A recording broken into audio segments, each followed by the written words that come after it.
Bueno, continuamos donde nos quedamos para la tercera parte de la clase. Lo siento, sale un poquito larga. Bueno, ¿qué debemos hacer? Ya estratificamos el riesgo isquémico, ahora lo que sigue es estratificar el riesgo hemorrágico, ya que el sangrado es la complicación no isquémica más frecuente y esto es consecuencia del, del parte del tratamiento, ya que aumenta irremediablemente el riesgo de hemorragia. El sangrado gastrointestinal es el más frecuente, seguido al que está relacionado con el acceso femoral, el retroperitoneal y el genitourinario. Debemos de tomar en cuenta cuáles son los factores de riesgo de sangrado en el síndrome coronario. Tenemos los no modificables, encontramos la edad avanzada, el sexo femenino, la insuficiencia renal crónica, diabetes, hipertensión, tabaquismo, arteriopatía periférica, enfermedad múltiples vasos o el tronco coronario y choque cardiogénico. Algunos factores modificables son alguna asociación de los fármacos antitrombóticos, duración del tratamiento, el INR mayor de 2,5, la terapia puente con heparina, algunos procedimientos invasivos, intercambio de heparinas periprocedimiento, el acceso femoral frente al radial y el tamaño del catéter, la duración del procedimiento, etc. Y algunos otros relacionados con el uso de algunos anticoagulantes. Entonces tenemos la escala Crusade para valorar el riesgo hemorrágico, en donde toma en cuenta el hematocrito, o sea, es mayor el puntaje en caso de anemia, la frecuencia cardíaca, la presión arterial sistólica, si es muy baja o muy alta, las mujeres, la presencia de diabetes, enfermedad renal crónica, si tiene insuficiencia cardíaca al ingreso, enfermedad arterial periférica, y bueno, cada puntaje pues va sumando y nos va dando riesgo muy bajo, bajo, moderado, alto y muy alto. Esto es importante tenerlo en cuenta para las opciones terapéuticas. Entonces, aquí van rápido las recomendaciones. Debemos hacer el diagnóstico y estratificación del riesgo isquémico y hemorrágico con historia clínica, síntomas, signos vitales, hallazgos en la exploración física, el electrocardiograma y el laboratorio, ¿no? El electrocardiograma debe ser realizado en los primeros 10 minutos. Y bueno, se recomienda los protocolos de rápida exclusión de 0 y 3 horas o 0 y 1 hora, que eso ya lo vimos. Y bueno, siempre emplear pues las clasificaciones de riesgo ya establecidas y considerar el uso de la clasificación de Crusade en pacientes que van a ser sometidos a coronariografía para determinar el riesgo hemorrágico. Dentro de los pacientes sin dolor recurrente, con un electrocardiograma normal y los valores de troponina cardíaca de alta sensibilidad normal, pero que tienen alta sospecha, se recomienda una prueba de estrés no invasiva, preferiblemente de imagen o de isquemia inducible, antes de elegir la estrategia invasiva. Esto tiene un grado de recomendación 1A. Esto es muy importante. La ecocardiografía también es una herramienta diagnóstica muy útil que nos sirve para evaluar la función del ventrículo izquierdo, así como descartar o confirmar algún otro diagnóstico diferencial.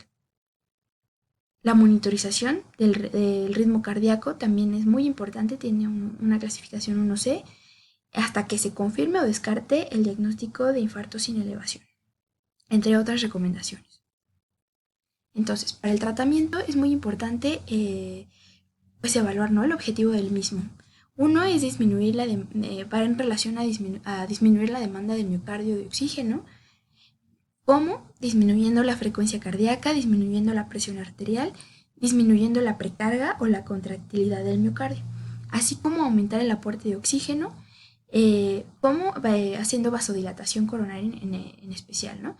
Bueno, ya el uso del oxígeno, ya lo comentaron en la clase de infarto con elevación, realmente no está indicado en saturación de oxígeno mayor a 90, ¿no? Por los estudios ya comentados. Entonces, en el caso de los nitratos, solamente están indicados como control de los síntomas. Son los síntomas de angina que se deben aliviar, realmente tiene una recomendación 1C. Hay que tener cuidado, ya que pueden ocasionar hipotensión o cefalea. No usarlos con usos previos de inhibidor de la fosfodiesterasa 5 hasta 48 horas previas, y podemos utilizarlo de manera sublingual o intravenoso. Los beta bloqueadores son los fármacos de elección, ya que reducen el consumo de oxígeno al miocárdico, disminuyen los efectos miocárdicos de las catecolaminas, disminuyen la frecuencia cardíaca, la presión arterial y la contractilidad miocárdica. Hay que tomar en cuenta que algunos factores de riesgo para choque cardiogénico son edad mayor a 70 años, la frecuencia cardíaca mayor de 110 y la presión arterial sistólica menor de 120. En estos casos debe evitarse la administración de los beta bloqueadores. Tienen un grado de recomendación 1B. Se recomienda en todos los pacientes con síntomas de isquemia si no hay ninguna contraindicación. No se deben administrar en pacientes que lleven con datos de falla cardíaca con un PILIP mayor a 3. Y bueno, en caso de pacientes con datos o sospecha de vasoespasmo coronario, pues no se debe administrar su uso, ¿no? Bueno, como parte del pilar, uno de los pilares de tratamiento, se encuentra el ácido acetilsalicílico. Ya sabemos que inhibe de manera irreversible al COX-1 de la plaqueta, suprime la producción del tromboxano A2 e inhibe pues, la adición, ¿no?, entre plaquetas. Ya se ha demostrado ampliamente ser muy efectivo en caso de angina inestable, así como en caso de infarto con y sin elevación y con elevación, ¿no? Disminuye la incidencia de muerte y de infarto.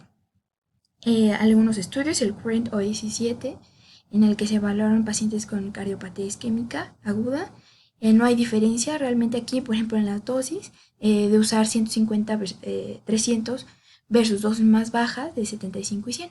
Por tal motivo, pues la recomendación es usar esta dosis de mantenimiento en todos los pacientes, ¿no?, independientemente de la estrategia de tratamiento, y este tiene un grado de recomendación 1A. Como parte de los antiagregantes plaquetarios encontramos el clopidogrel. Se utiliza para el tratamiento antiplaquetario doble, el TAP, que se usa concomitantemente a azaclopi. Este reduce los eventos isquémicos recurrentes comparados con el asa solo. Sin embargo, el clopidogrel tiene una tasa de trombosis hasta el 2%. Esto tiene que ver o va en relación a que la inhibición de la plaqueta tiene un efecto muy variable, a diferencia de los otros, como ahorita veremos. El prasugrel tiene un efecto más profundo. Se ha evaluado en algunos estudios, por ejemplo el Tetron-TIMI 38. En este se observó que se redujeron las complicaciones cardiovasculares en el grupo del prasugrel. Sin embargo, las complicaciones hemorrágicas fueron más frecuentes. Incluso se vio que tiene menor incidencia de trombosis del stent, por lo que pues, puede ser que esté recomendado en este tipo de pacientes. Está contraindicado en pacientes con antecedente EBC o AIT porque genera mayor daño en el estudio Triton. El ticagrelor también tiene un inicio de acción más rápido y constante que el clopi y tiene una final de acción más rápido.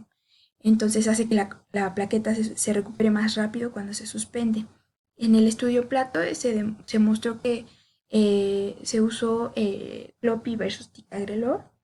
Se encontró que en este último pues se redujo considerablemente la muerte, ¿no?, por causa cardiovascular comparado con el clopidogrel. Por lo tanto, bueno, aquí es una tabla de resumen donde vemos las dosis de cada medicamento. Vemos que casi todos están, pues no se recomienda su uso en tasas de filtrado glomerular menor a 15. El clopidogrel se podría considerar, ¿no?, en alguna indicación muy específica. Y vemos acá, pues aquí también me parece importante mencionar pues en cuánto tiempo debemos suspenderlo, ¿no?, si es que el paciente va a ser sometido a alguna cirugía o algún procedimiento quirúrgico. ¿Cuánto debe durar, no?, el tratamiento doble, ¿no? Según el estudio CURE, utilizado en pacientes con infarto sin elevación, se demostró su uso hasta un año, independientemente de la estrategia o el tipo de stent usado. Después salió otro estudio, el DAP. No hubo ninguna complicación durante el primer año tras la ICP, entonces comparado con el placebo. Sin embargo, pues el tratamiento con cualquiera de estos dos, el clopi o el prasugrel, disminuyó la tasa de trombosis del esteno, algunas otras complicaciones cardiovasculares. Es por eso que la indicación de hacerlo hasta un año es de 1A, o sea, administrar ASA 1A, el tratamiento doble hasta 1A, azaclopi. Y bueno, aquí están las otras recomendaciones, ¿no? En caso de elegir algún otro. Ya no mencioné nada sobre los inhibidores de la glucoproteína 2B3A. Sin embargo, aquí nada más quiero hacer mención de que este medicamento, este antiagregante, se utiliza solamente durante el procedimiento del ICP en situaciones de rescate o cuando hay complicaciones trombóticas, que migra el trombo, etc. Solo en ese caso se debe utilizar. Entonces, por eso aquí que le colocan que no se recomienda su uso en pacientes cuya anatomía coronaria no se conoce.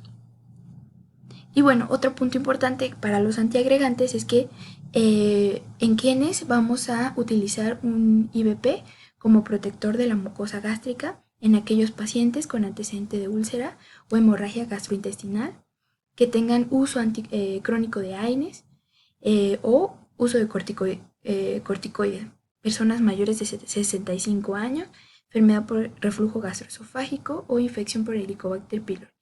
En estos pacientes sí está recomendado su uso de concomitante con IBP. La anticoagulación durante la fase aguda es muy importante, ¿no? Se utilizan para inhibir obviamente la generación o la actividad de la trombina y reducen las complicaciones trombóticas. La anticoagulación se recomienda al momento del diagnóstico de acuerdo al riesgo, ¿no? Tanto isquémico como hemorrágico. La anticoagulación junto con los antiagregantes son más efectivos que cualquiera de los dos tratamientos por separado para reducir las complicaciones isquémicas del infarto sin elevación. Entonces, la heparina no fraccionada, ya sabemos que se inactiva la trombina y el factor 10 activado. Por ejemplo, la ventaja es que no requiere ajuste en cuanto a la tasa de filtrado. Sin embargo, tiene un perfil farmacocinético muy variable. Entre cada paciente tiene riesgo de inducir trombocitopenia. Y bueno, aquí les dejo las dosis. Se debe monitorizar con el TTPA de 50 a 75 segundos, ese es el objetivo. Entonces se recomienda para aquellos pacientes que se van a someter a ICP, pero que no han recibido anticoagulación previa. La enoxaparina tiene una ventaja más, ¿no? Tiene un perfil dosis-respuesta predecible, tiene un menor riesgo de trombocitopenia y no requiere monitorización. La desventaja es que no se recomienda en tasas de filtrado glomerular menor de 15 y en caso de que sea menor a 30 podemos ajustar la dosis a una vez al día, ¿no? 1 miligramo al día versus la dosis normal que es 1 miligramo por kilo 2 veces al día y su administración es subcutánea.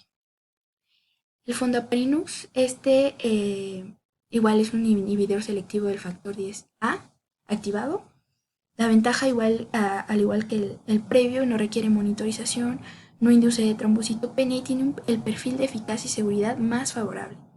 Por lo tanto, se recomienda por estas características independientemente de la estrategia de manejo, ¿no? Y tiene una recomendación 1B. Nada más, ¿no? O sea, sería como lo importante sobre esto. La bivaluridina, también se une directamente a la trombina, tiene un efecto anticoagulante muy predecible, sin embargo se elimina a través de la vía renal. Es por eso que aquí están los ajustes de acuerdo a la tasa de filtrado glomerular. Se recomienda como una alternativa a la heparina no fraccionada, junto con,